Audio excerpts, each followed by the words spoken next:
नमस्कार मित्रों, आप सभी का study with Monty sir YouTube channel में स्वागत है। आज अपन मौर्य साम्राज्य का भाग नंबर 9 पढ़ेंगे। आज अपन पढ़ेंगे न्याय व्यवस्था। न्याय व्यवस्था के अंदर सबसे पहले आता है राजा। उस समय राजा कौन होता था? देखिए, राजा होता था सर्वोच्च, सबसे सर्वोच्च न्यायाधीश, यानी सबसे ऊंचा न्यायाधीश होता था। इसके बाद में कोई भी न्यायाधीश नहीं होता था। यानी तो लास्ट डिसीजन देने वाला वो कौन होता था? वो अपना राजा होता था। राजा ने जो कह दिया वो क्लियर है। सबसे ऊंचा अधिकारी ये होता था। वह अंतिम न्यायाधीश भी यही होता था। अंतिम न्यायाधीश भी यही होता था। देखिए कैसे कि राजा जैसे कोई अधीनस्थ न्यायालय कोई न्याय करता है, उसके खिलाफ कार्रवाई करेगा तो वो व्यक्ति ऊपर जाएगा। ऊपर जाएगा तो लास्ट कहाँ तक जा सकता है? वो जा सकता है राजा तक। राजा से आगे वो कहीं भी नहीं जाएगा। ठीक है। फिर आता है अंतिम। अंतिम कैसे? यानी राजा ने किसी प्रकार का न्याय कर दिया, उसके बाद में आप कहीं पे भी नहीं जा सकते। तो सर्वोच्च व अंतिम न्यायाधीश कौन होता था? वो राजा होता था। ठीक है। अब हम बात करते हैं, हाँ मित्रों, अपन आगे चलते हैं। न्यायालयों के प्रकार, यानी मौर्य साम्राज्य में कितने प्रकार के न्यायालय होते थे? देखिए, सबसे पहला आता है धर्मस्थीय न्यायालय। धर्मस्थीय न्यायालय क्या होते थे? धर्म से बात याद आती है। जैसे कोई किसी की वस्तु ले लेता है तो अपन कहते हैं भाई गलत काम है, तो यानी धर्म की बात नहीं है। तो ये इसमें आप मान सकते हो चोरी, चोरी के मामले, अपने लूट के मामले। ठीक है। तो ये कौन से मामले होते हैं? ये होते हैं दीवानी मामले। दीवानी मामले सुने जाते थे इसमें। ठीक है मित्रों, यानी धर्मस्थलीय न्यायालय में दीवानी मामले आते थे। दीवानी मामले में कौन से मामले आते हैं? चोरी, पैसे टके संबंधी मामले सब इसमें आते हैं। ठीक है। फिर आता है कंटक शोधन न्यायालय। देखिए, कोई किसी का मर्डर कर देता है तो उसको सजा कुछ ना कुछ फांसी देंगे और कुछ सख्त सजा देंगे। ठीक है। तो मारपीट संबंधी कोई मारपीट कर रहा था, उसका कंठ यानी उसको गला दबाना ही पड़ेगा अपने को। तो कंटक शोधन न्यायालय ये थे अपने फौजदारी न्यायालय।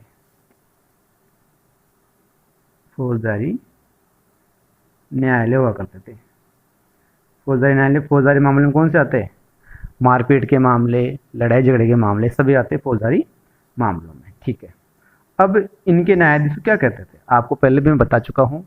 देखिए, धर्मस्थलीय न्यायालय जो दीवानी मामले होते थे उनके सुनने वाला होता व्यवहारिक। व्यवहारिक बात है, मैंने आपको पैसे दिए तो आप भी मुझे दोगे, तो ये तो व्यवहारिक बात है, लेन देन की बात है। ठीक है। तो व्यवहारिक न्यायाधीश कहलाता था इसका। और कंटक शोधन मैंने पहले बताया था, वो कौन था? प्रदेष्टा। बताया था नहीं बताया था? प्रदेष्टा। पर यानी दूसरे के देह में दे, दूसरे के जो देह मारपीट करे, प्रदेष्टा यानी कंटक शोधन न्यायालय का न्यायाधीश होता था। ठीक है। अब ये जो दीवानी मामलों में अपन बात करते व्यवहार, ये नगर में ही न्याय करता था। ठीक है। नगर में तो ये इस मामलों को सुनता था ये व्यवहारिक। लेकिन जनपद होता था अपना, या कह सकते हैं अपन विषय, वहां पर कौन सुनेगा इसको? वहां पे सुनने के लिए अधिकारी अलग होता, वो होता राजुक। कौन सा अधिकारी था? राजुक, जिसकी नियुक्ति अशोक ने अपने राज्याभिषेक के 27वें वर्ष की थी। इट मीन्स 27 वर्ष कितने? 19 वो हो गए राट, आप मान सकते हैं उसको लमसम 42 ईस्वी, 242 ईस्वी पूर्व इसकी नियुक्ति उसने की थी। ठीक है। चलिए, अब इसके अलावा इन दो न्यायालयों के अलावा भी कुछ न्यायालय होते थे। कौन कौन से?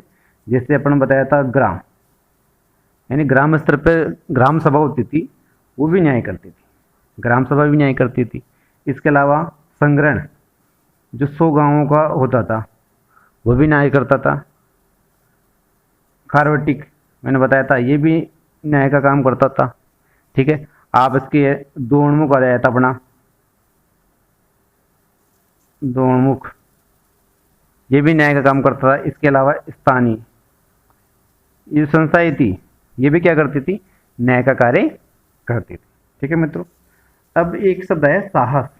साहस वैसे तो वीरता से होता है, लेकिन अशोक के विलिखों में साहस का अर्थ है चोरी व लूट के मामले। चोरी जो लूट के मामले होते हैं वो कौन से मामले कहलाते हैं?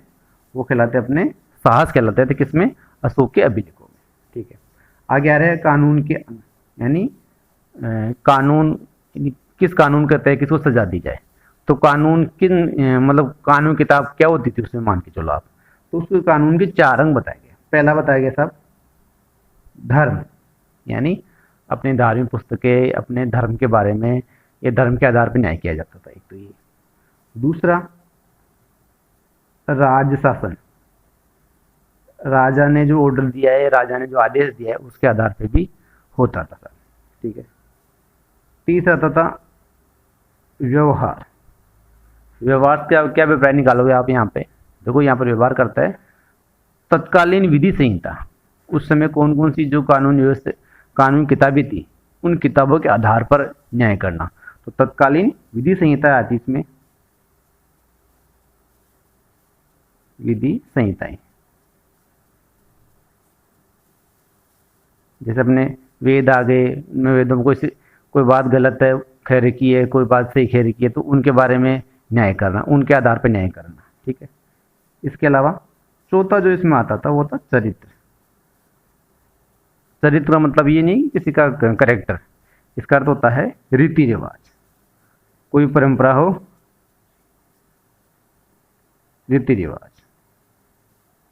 ठीक है मित्रों, देखो कानून के अंग, यानी कानून किस आधार पर कानून दिया जाता था या न्याय किया जाता था, वो तो एक तो धर्म, राज शासन, व्यवहार और चरित्र। ठीक है, हाँ मित्रों, अपना अगला पॉइंट है गुप्तचर व्यवस्था।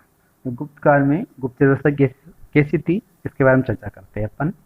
देखिए, गुप्तचर विभाग का सबसे बड़ा अधिकारी यानी कौन सा अध्यक्ष या महामात्य होता था, मैंने आपको पहले भी बताया था, इसका नाम याद करना, महामात्याप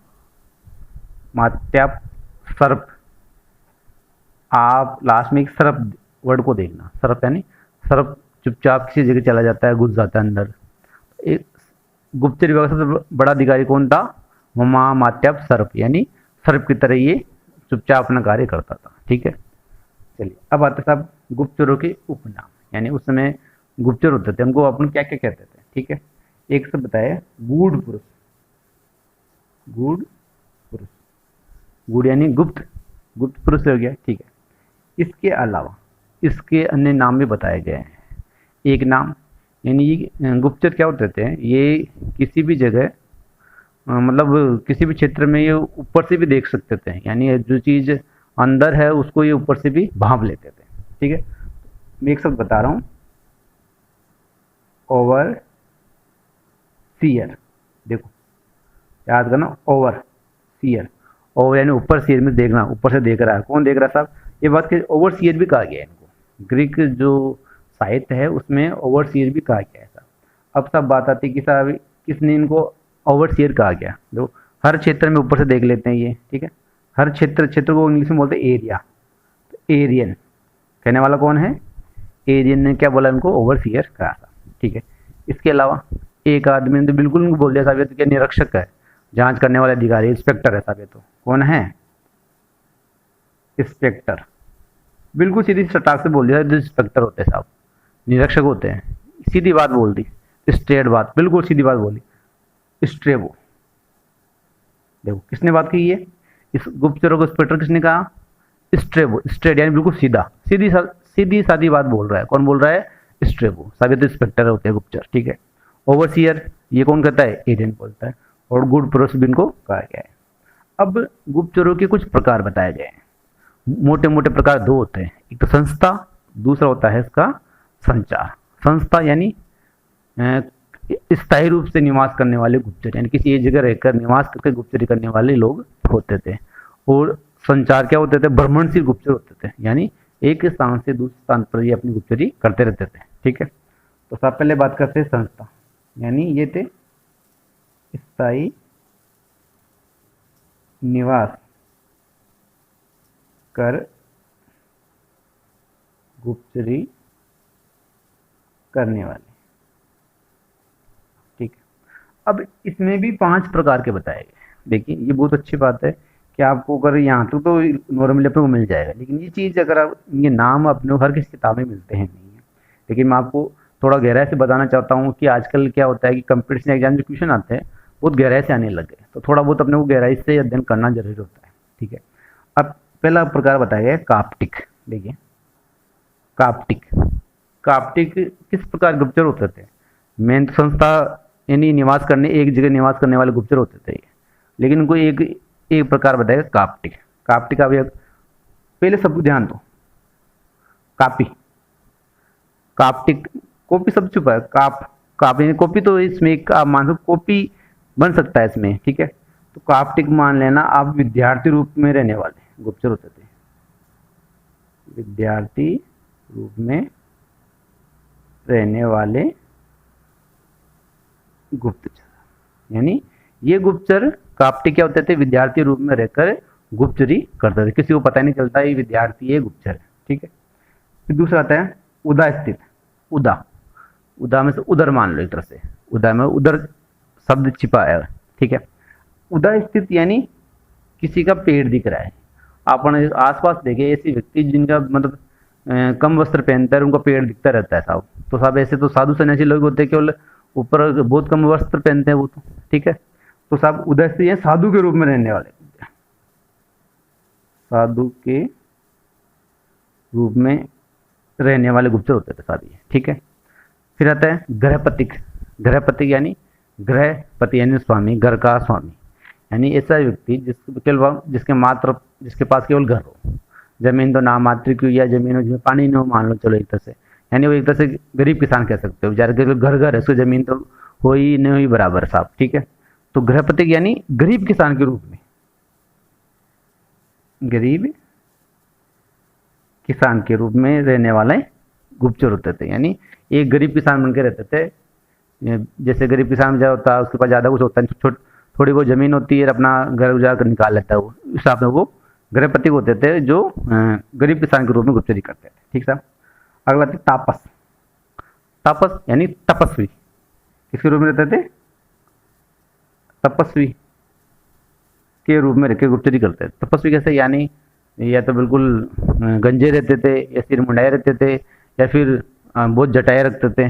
ठीक है, इस प्रकार के तपस्वी के रूप में रहने वाले गुप्तचर तापस गुप्तचर कहलाते थे। ठीक है, तीसरा लास्ट पांचवा प्रकार इसमें आ रहा है वेदेहक। वेदेहक गुप्तचर कौन से होते हैं? वेदेहक, देह एक शब्द छिपा है इसमें, देह, वी यानी विशिष्ट देह।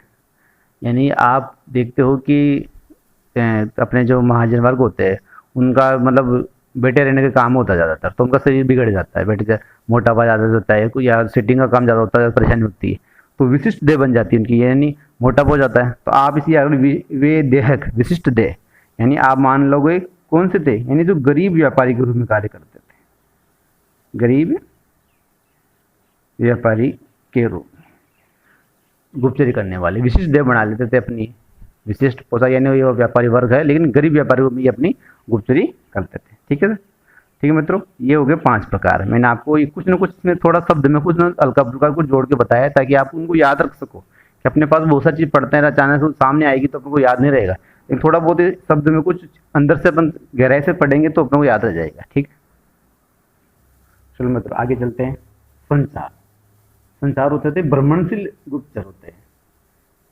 भ्रमणशील गुप्तचर यानी संचार करते रहते थे, एक जगह से दूसरी जगह जाते रहे, वो गुप्तचर थे। इनमें भी कुछ प्रकार दिए बताए गए हैं। पहला आ रहा है संति। हाँ मित्रों, अपन बात करें संति। संति कौन होते थे? यानी संत यानी संत, संत यानी संत, लेकिन संतों के गुण एक भी नहीं होते थे इनमें। नाम दिख रहा है संति, लेकिन संतों गुण नहीं होते थे। ये होते थे साहब इनमें वशीकरण, वशीकरण, इंद्रजाल कह सकते हो, ज्योतिष कह सकते हो, करने वाले गुप्तचर।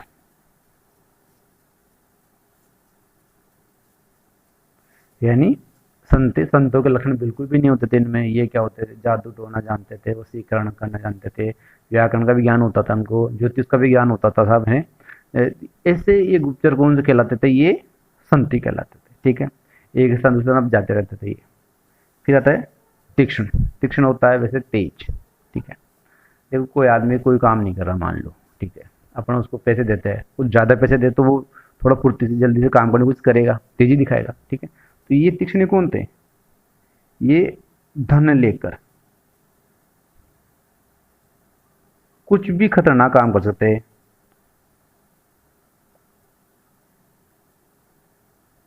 कार्य करने वाले गुप्तचर, यानी ये गुप्तचर धन लेकर आप कुछ भी खतरनाक से खतरनाक काम करवा लो वो कर देते थे तीक्ष्ण, ठीक है। आ गया सब शरद। देखो शरद सर्दी का टाइम होता है साहब, तो कुछ लोग क्या होता है रजाई से बाहर निकलने की इच्छा नहीं होती, वो अंदर ही बैठे रहते हैं, ठीक। घर वाले बोलते भाई उड़ जा रहे कुछ काम कर ले, लेकिन नहीं मानती उनकी भी, ठीक है। तो वही प्रकृति इनमें थी, यानी शरद यानी सर्दी याद कर लेना। यानी आलसी क्या होते थे? ये आलसी होते थे। क्रूर गुस्सा, किसी को सर्दी में सो रहा जब भी उठाओ तो गुस्सा करेगा नहीं करेगा। क्रूर भी होते थे, आलसी भी होते थे, और ये क्या करते थे अपने जो संबंधी होते थे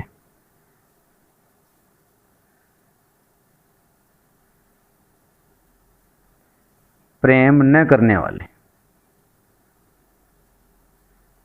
अपने संबंधियों से भी प्रेम नहीं करते थे ये, यानी अपने रिश्तेदारों से भी प्रेम नहीं करते थे, आलसी होते थे, क्रूर होते थे, वो कौन से कहलाते थे? शरद कहलाते थे, ठीक है। अब इसमें एक प्रकार और आया है परिवारजिका या भिक्षुकी या वर्षिल। देखो ये एक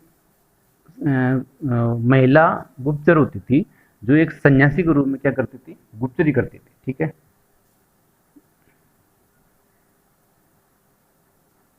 सन्यासिनी के रूप में गुप्तचरी करने वाली महिला होती थी सारी, ठीक है। अब एक शब्द इसमें एक और आया है समारा अनुरागिनी।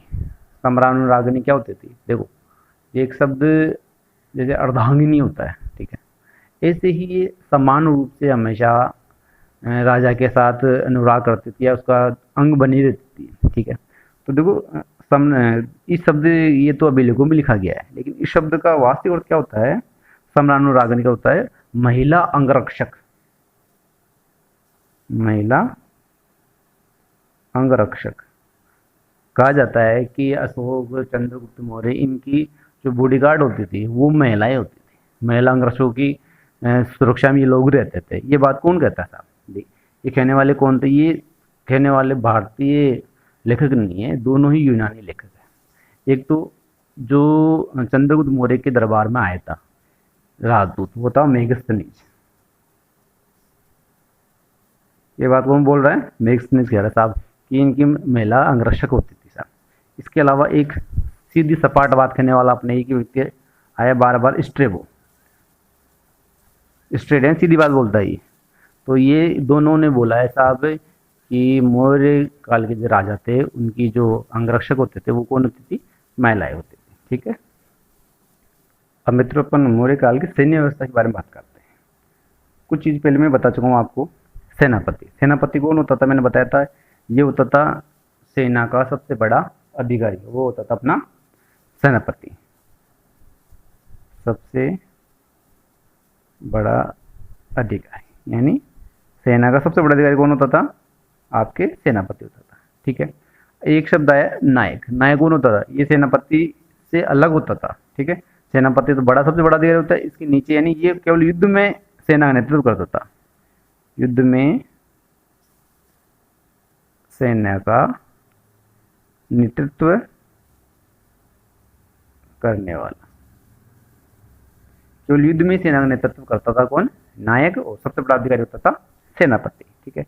अब शाखाओं की बात करते हैं। देखो सेना की 6 शाखाएं होती थी, यानी 6 अलग अलग प्रकार की सेना होती है। एक तो पैदल सेना होती नहीं होती, एक होती है अश्व सेना, एक होती है हाथी सेना, एक होती है रथ सेना, हो गई। एक होगी नौसेना, और एक रसद संबंधी या उनको सामान पहुंचाने वाले होती है यातायात, यातायात संबंधी, ठीक है। ये 6 शाखाएं होती थी। इन 6 शाखाओं की 5-5 सदस्यों वाली कितने सदस्य वाली?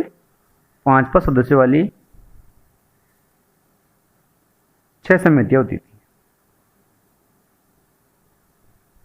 यानी 5 सदस्यों वाली 6 समितियां होती थी जो इन सभी अंगों की क्या करती थी? देख रेख करती थी। कुल मिला के 6 समितियां होती थी, इन 6 शाखाओं की क्या करती थी? देख रेख करती थी, इनकी जांच करती थी। ठीक, चलिए अब कुछ कथन बताए जा रहे हैं। कथन क्या है? पहला कथन क्या है? चंद्रगुप्त की सेना डाकुओं का गिरोह था। ये बात पहले भी आई कि किसी ने कहा था कि चंद्रगुप्त ने 6 लाख की सेना के साथ में पूरे भारत को रौंद डाला। ठीक है, बोला था नहीं बोला था? ठीक है, ऐसे ही इसमें को थोड़ा सा मॉडिफाई रूप दिया गया है कि चंद्रगुप्त की सेना ने डाकू का गिरोह, किसका बोला गया? ये डाकू का गिरोह है, उनका गुट है साहब। अब कहने वाला कौन था साहब? अब वैसे औरों के नजर में डाकू हो सकता है, लेकिन उसने न्याय की स्थापना के लिए ऐसा कार्य किया था। किसने? चंद्रगुप्त मौर्य ने। ये मतलब नंद वंश की अन्याय से मुक्ति दिलाने उसने ऐसा कुछ किया था। ठीक है, यानी बात तो न्याय संगति थी। तो इस ये कहने वाला था जस्टिन। कौन था? जस्टिस होता है न्याय। क्या होता है? इंग्लिश वर्ड है जस्टिस, इसका होता है न्याय। ठीक है, तो आप न्याय यानी डाकू गिरोह तो बोल रहा है, लेकिन डाकू बना, लेकिन न्याय के लिए तो बना था डाकू। तो जस्टिन ने बात बोली है। ठीक है, दूसरा बोला गया कि मौर्यों का वंश चिन्ह मोर था। जो मौर्य शासक थे उनका जो वंश का चिन्ह था वो था मोर। ये बात कहने वाला कौन था? देखो ये क्या करना था? गुरुनवेडेल। गुरुनवेडेल। देखो कैसे याद करोगे? डेल, डेल डाल, डील डोल होता नहीं होता? गुरु, गुड, जिस पक्षी का गुड डील डोल होता है वो मोर ही होता है एक तरह से। तो गुरुवेन डेल ने क्या कहा कि साहब मौर्य शासकों का वंश चिन्ह क्या था? मोर था साहब। तो आप कैसे याद कर लेना? गुड डील डोल वाला पक्षी कौन है साहब? मोर है। तो इसमें जहाँ कोई शब्द सामने आएगा तो आपको ऑटोमेटिक पकड़ लो ये बात किसने की थी? गुरुवेन डेल ने कही थी। ठीक है, धन्यवाद, थैंक यू। आशा करता हूँ मित्रों आपको ये वीडियो पसंद आया होगा।